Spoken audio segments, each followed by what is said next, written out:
Hey folks, how's it going? This is Seagull here, back with another video on Paralives. So this kinda came out of nowhere, no build-up like there was with the Parafolk reveal. We have our first live mode sort of gameplay featuring Sebastian that we've seen in previous videos. There's also a new survey to go through, which we'll go through later. In the gameplay video, we can see Sebastian going down a zip line. This is so cool. I've seen it as a mod for The Sims 4 before, but this is awesome to just see in the base game of a life simulation. And then Sebastian jumps right from a roof into the pool, takes off his shoes once he goes inside, and he has this secret bookshelf door. That's cool to see that that's also making it into Paralives, and there's a new logo. I've noticed they have been pretty quiet for a while with Paralives news, so now it all makes sense. They were just going to get ready to show us some actual gameplay.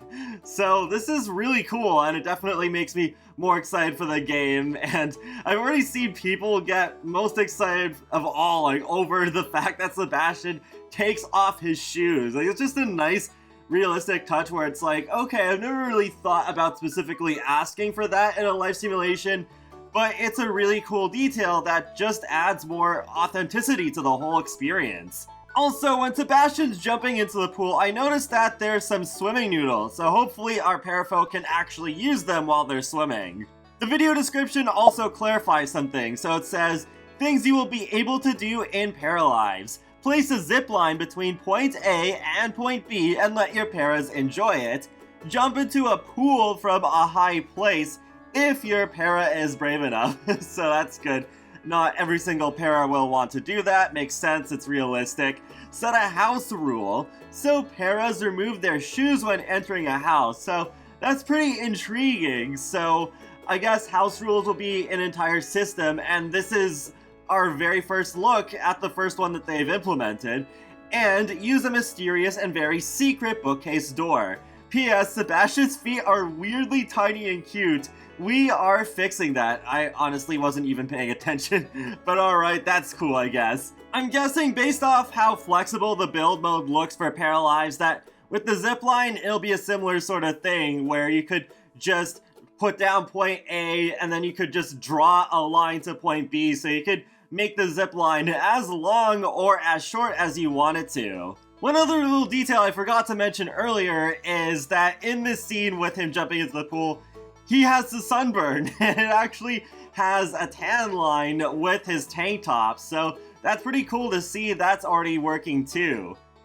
I wonder if it will work more like The Sims 4, where it's pretty opt-in, where you just click on a certain object to suntan, or if it will be more realistic, where the more time you spend exposed outside, the more likely you are to get burnt if you don't have any sunscreen on. One other thing though is that Sebastian is supposed to have a child, and we don't see the child anywhere in this video, so I guess they're still working on the younger age groups. Maybe that'll even be the next reveal for this game. I guess we'll just have to wait and see on that. But overall, this was a pretty cool video and a really nice surprise. It's interesting to see how all of a sudden, the back half of this week, we're suddenly getting a lot more news. Now let's move on to the new survey. So Paralives tweeted yesterday, do you have a disability, chronic illness, impairment, or are you neurodivergent? We would like to hear your feedback with this survey. This survey is meant to educate ourselves on what could be added to the game and what should not. We don't intend on adding specific mental illnesses or physical disabilities, but rather positive focused actions, traits, and characteristics. When you open the survey, it says our aim for Paralives is representation without real life limitations. Disclaimer, we do not wish to gamify serious and painful elements. We don't intend on adding specific mental illnesses or physical disabilities, but rather positive focused actions, traits, and characteristics that could be quite universal, and that would allow you to recreate the storyline you want. This survey is meant to educate ourselves and learn more about what could be added to the game and what should not. If something is too tricky to portray respectfully, we won't. This survey is divided in 4 main sections. Feel free to only answer sections/questions you relate to and are comfortable with. Include any details you feel important to your answers. Customization options, toggles. 1. Gameplay features, elements that impact the overall gameplay. 2. Personality and support system, relevant traits and ways of helping. 3. Items and physical characteristics, easy to implement items and characteristics that have little to no influence on gameplay. And 4. Resources, links, examples, and feedback to share with the team. Your answers will be kept private and secure.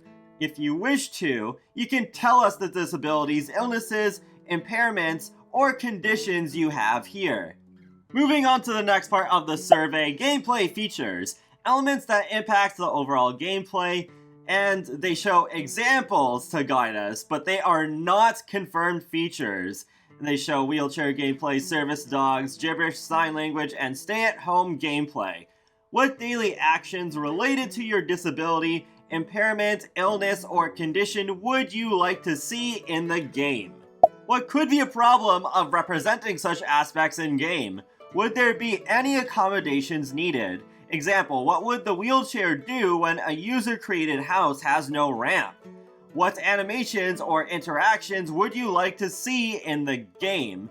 And what things/oversimplifications would you find inappropriate / you do not want to see in the game? Example, a parafolk magically walking when the wheelchair can't go over obstacles. These are all really good questions. It is good to really think about what exactly will happen if there are houses in the game that don't have accessibility options for wheelchairs, and what happens with that parafolk who is in a wheelchair when they can't go over obstacles and things like that.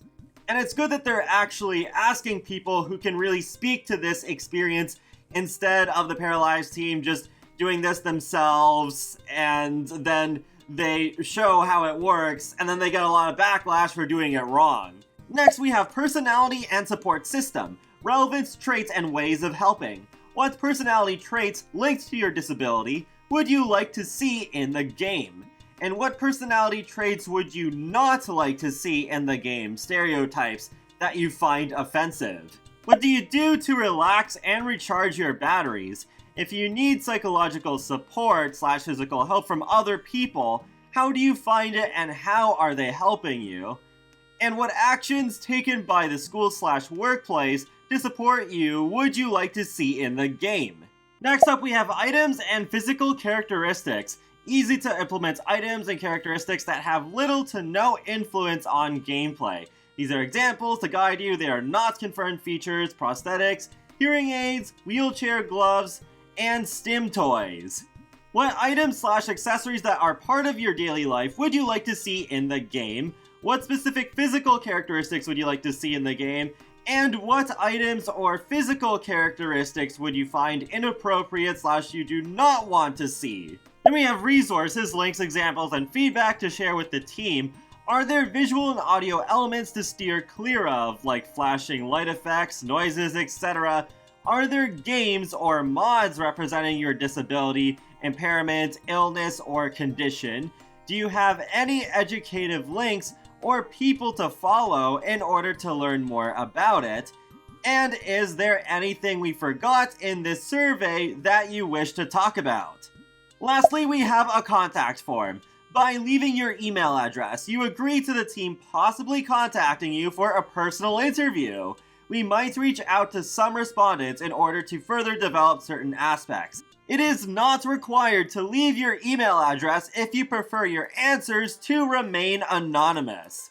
So overall, I think this is a great survey that's very well thought out, and I'm glad that they're doing this in the first place, and I really hope to see many of your ideas in this survey put through. Personally, I'm not disabled, I don't have any chronic illnesses, impairments, and I'm not neurodivergent, so there isn't really anything I can personally contribute to this section of the game, but I'm still really happy that they're trying so hard to get representation for all of these things correctly in Paralives, and it does make me excited to see how this will be done. And that wraps it up for this Paralives video, so I will leave links in the video description below to the gameplay video as well as the survey, and feel free to let me know your thoughts in the comment section below on these two things, and be sure to subscribe if you want to keep up with my latest content from The Sims, Paralives, Sonic the Hedgehog, and more. So I will talk to you all later, and have a great day. Thanks for watching!